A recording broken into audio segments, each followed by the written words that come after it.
여러분 안녕하십니까? 조성태 박사의 생긴대로 건강법 오승진입니다. 오늘은 항문에서 물이 나온다란 주제로 앞서 조성태 박사님의 자세한 강의 들어봤는데요. 이 증상에 대해 생소한 분들도 계실 겁니다. 항문 질환 역시 우리 삶의 질을 떨어뜨리는 굉장히 불편한 증상일 텐데요. 누군가에게 말하기도 그렇고 이 병원을 찾아도 제대로 해결이 되지 않는다면 오늘 시간 함께 하시면서 제대로 된 치료법과 원인에 대해 파악해 보시면 좋겠습니다. 자, 그럼 치료 사례를 통해 더욱 자세한 이야기 나눠주실 조성태 박사님 모십니다. 박사님 안녕하십니까? 네, 안녕하세요. 박사님, 이 항문에서 물이 나오는 증상 좀 생소하게 느껴지는데요. 네. 이 질환으로 고생하시던 환자분이 잘 치료됐던 사례가 있을까요? 네, 60대 여성 환자입니다. 이분은 이제 수술을 많이 받아서 기억에 남는 그런 환자였는데요. 유산을 10번이나 했고, 유방수술, 자궁수술, 갑상선 수술, 치질 수술 등 다양한 수술을 했던 환자입니다. 이분이 항문에서 물이 나오는데 너무 불편하다고 하면서 어디 갈 수도 없다. 이것을 고쳐달라. 제발 고쳐달라고 하면서 내원을 했던 그런 환자입니다. 네, 이 유산도 많이 하신 데다가 각종 수술도 여러 번 하셨어요. 네. 그게 몸에 영향을 많이 미쳤겠죠. 네, 당연한 말씀입니다. 유산도 그렇고 수술도 그렇고 몸에 어혈을 생기게 합니다. 필요 없는 피죠. 병적인 현상을 나타내는 피입니다. 몸이 건강할 때는 스스로 몸에서 어혈을 삭힐 수 있지만, 몰아낼 수 있지만 이렇게 여러 번 반복된 경우나 몸이 허약해졌을 경우에는 어혈이 거꾸로 전신에 영향을 주어서 여러 가지 불편한 증상들을 나타내 줍니다. 네, 어혈로 인해서 몸이 영향을 받았을 것 같습니다. 네. 그렇다면 항문 부분의 증상은 어떠셨나요? 네. 항문에서 물이 나온다고 했는데요. 과거에는 늘 변비로 비데나 관장약의 도움을 받아서 대변을 해결하고 했는데 병원에 가니까 사기 치질도 있고 마지막 밀어내는 힘이 없다고 하였습니다. 현재 대변은 그런 대로 보긴 하는데 언제부턴가 항문에서 찝찝하게 물이 나오는데 냄새가 고약하다고 했습니다. 하루에도 속옷을 여러 번 갈아입을 뿐만 아니라 일상생활 어디 누구를 만날 수도 없다고 고민을 말씀하셨습니다. 네, 박사님 이런 항문 증상들도 한방 치료가 가능한가요? 네, 치질 치료도 수술하지 않고 가능하고요. 항문에서 물이 나오는 현상도 수술 없이 잘 치료가 됩니다. 항문에서 물이 나오는 원인을 정확하게 판단하여 치료하면 재발하지 않고 치료될 수가 있는데요.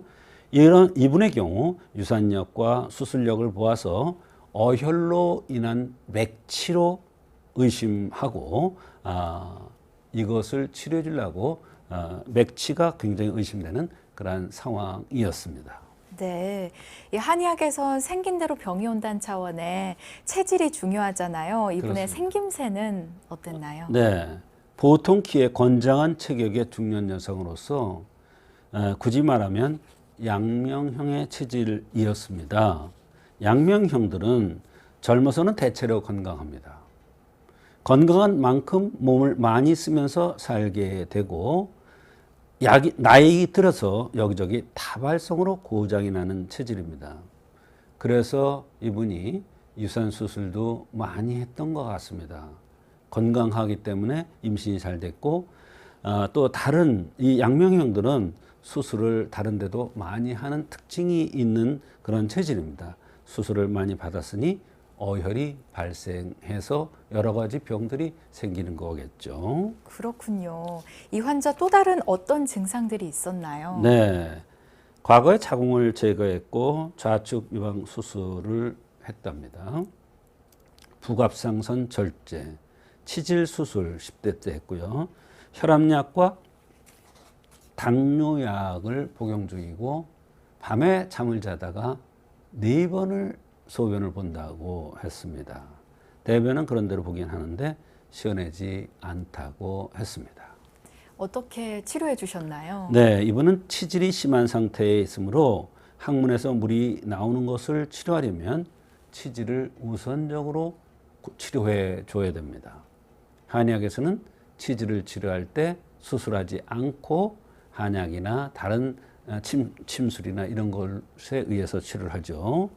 서양의학에서는 치질을 내치냐 외치냐 나타난 부위에 따라서 분류하지만 한의학에서는 치질이 생긴 치질적인 원인에 따라서 맥치, 기치, 주치, 혈치, 모치, 반치 등 굉장히 다양하게 분류합니다.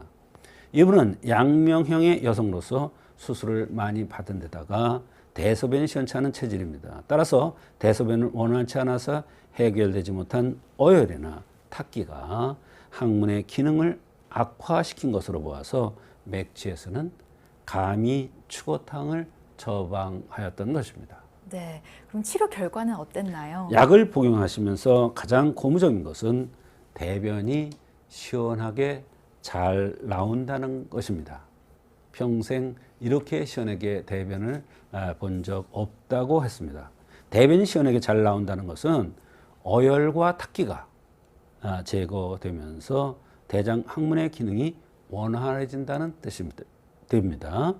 이렇게 한제 쓰면서 병원에서 치질 사기라 수술해야 한다고 했는데 치질 증세도 차츰 줄어들면서 수술을 하지 않아도 될 정도가 되었습니다.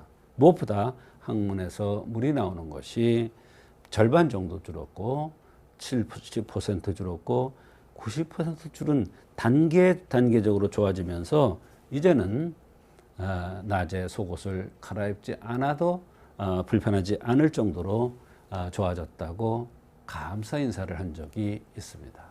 네, 수술이 필요한 항문 질환 역시나 한의학의 원리를 따라가다 보면 만족스러운 효과를 얻을 수 있다는 사실 오늘도 놀랍게 느껴집니다. 하지만 무엇보다 전문가의 정확한 진단과 이에 따른 정확한 처방이 중요하다는 거 잊지 마시고요. 같은 질환으로 고민하는 분들에게 오늘 시간도 유용한 정보가 됐으면 좋겠습니다.